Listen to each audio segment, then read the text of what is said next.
toh? Justru sebagai tantangan iki ngono kuwi. Menungso ki aja sampe ora kanggonan tantangan.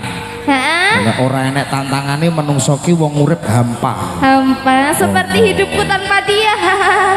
Alah, bocah kok sok. Ana tembang panyuwun tembangipun saking Ulan Andung-andung. Saking buat Ibu Marsini, Ibu Robiah, Ibu Surti, ugi sedaya pandemen Krido Asmara semua. Matur sembah nuwun sanget. Matur nuwun nggih Pak Bu. Nggih, ingkang sampun kersa ngeterake panyuwun tembang Nduk Yayu.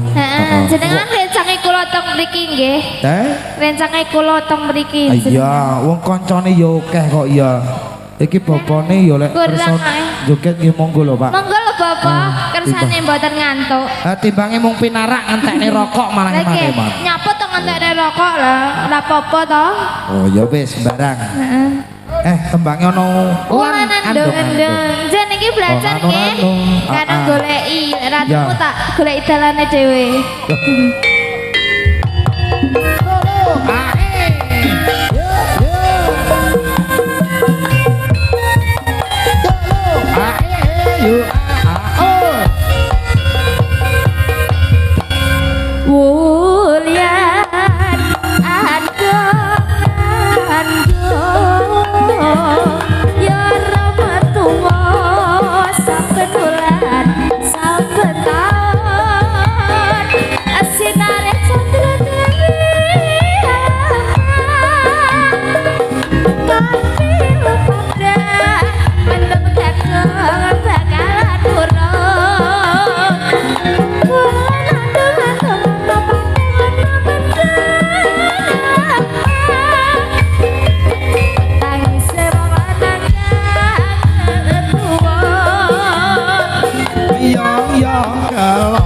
Doyong awakku ora keloyong-loyong. Yong-yong doyong-doyong awakku ora keloyong-loyong. Ayo dong.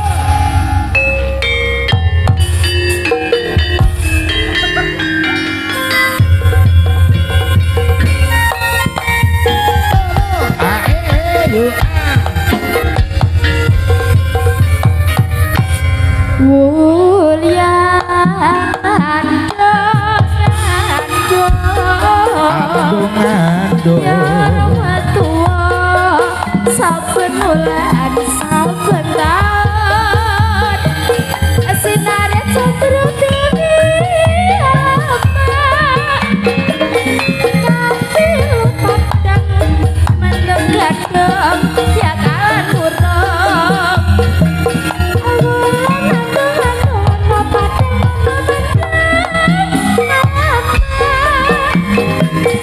tangise banganan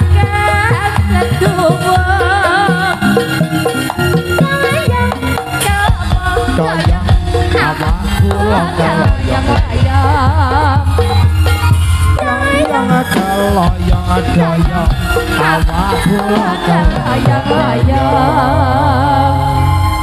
Yong-yong doyong awakku keloyong.